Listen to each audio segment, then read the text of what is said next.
السلام عليكم يا بنات، كيفكم؟ اخباركم طيبين؟ اليوم جبنا فيديو غير. راح نبعد شوية عن الصبغات ونهتم شوية بنظافة فروة شعورنا. لان الصبغات تأثر على الشعر، البروتين يأثر على الشعر، كل المواد الكيماوية تأثر على الشعر.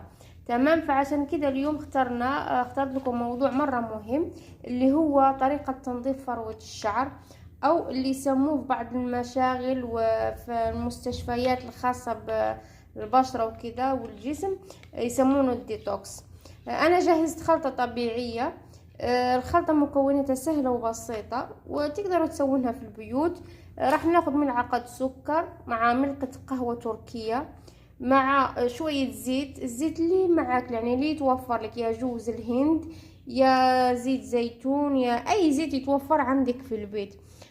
ونص ملعقة بيكربونات الصوديوم. تمام. وشوية خل تفاح مع شامبو، اي شامبو عندك في البيت تقدري تحطينه. فايش الفائدة من المواد هذه، من الخلطة هذه، او الفائدة من الديتوكس؟ تمام. الفائدة انه الديتوكس هذا بيخلصنا تماما من السموم اللي في الشعر. كيف هتقولوا لي سموم في الشعر؟ يعني السموم هذه بتجينا كيف؟ عن طريق المواد الكيماوية، بتجينا عن طريق الشوائب في الشعر، تراكم الشوائب. بتجينا عن طريق كذلك العوامل البيئية، مثلا يعني غبار، مطر، مثلا غسلت بموية فيها كلوروكس، شامبو فيه أشياء، يعني أشياء كثيرة. طيب الحين راح أوريكم طريقة الاستخدام. أنا راح أحط على شعر ولدي، وعشان تشوفون الطريقة كيف تستخدمون الديتوكس هذا على الشعر. طيب الحين راح ناخدوا الشعر كده. تمام.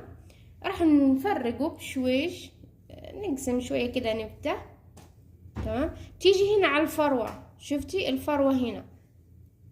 راح ناخد شوي. القوام لازم يا بنات يكون شوية تقيل، انا سويته شوية خفيف، يكون شوية تقيل. تحطينه كده وتسوين على شعري كامل، وامشي شوية بشوي. تمام. وحاولوا انكم لا تضغطون بقوة، عشان لان في حبيبات السكر وهذا، لا تضغطون بقوة. تمام. تيجي كده تاني تفرقين بصباعك. شفتي فروة، نروح على طول الفروة، يعني نبعد عن الشعر، ما لنا دخل في الشعر، على الفروة ونفرق كده. كملي على شعرك كامل. انا ما راح احط له شعره كامل لانه هو شعره نظيف ما فيه ولا شيء. نيجي كذلك هنا للقدام، لا تنسون المقدمة هنا، شفتي؟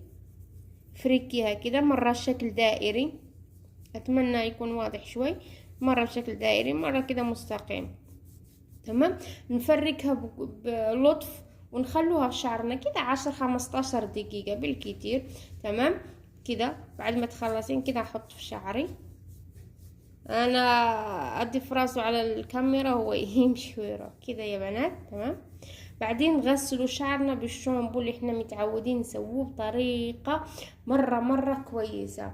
ايش الفائدة؟ اكتر شي فائدة ايش اللي راح نستفيد منه؟ راح نستفيد اول شي من فروة صحية وشعر نظيف، ما فيه لا رواسب ولا اي شيء. وكذلك راح يجدد الخلايا حقت الشعر وبويصلات الشعر، عشان شعرنا ينمو والشعر يتنفس، الفروة الراس تتنفس. اتمنى يا بنات ان الفيديو هذا يفيدكم. تمام. انكم تستفيدوا، جربوا الخلطة هذه، ترى مرة حلوة، واشوفكم على خير.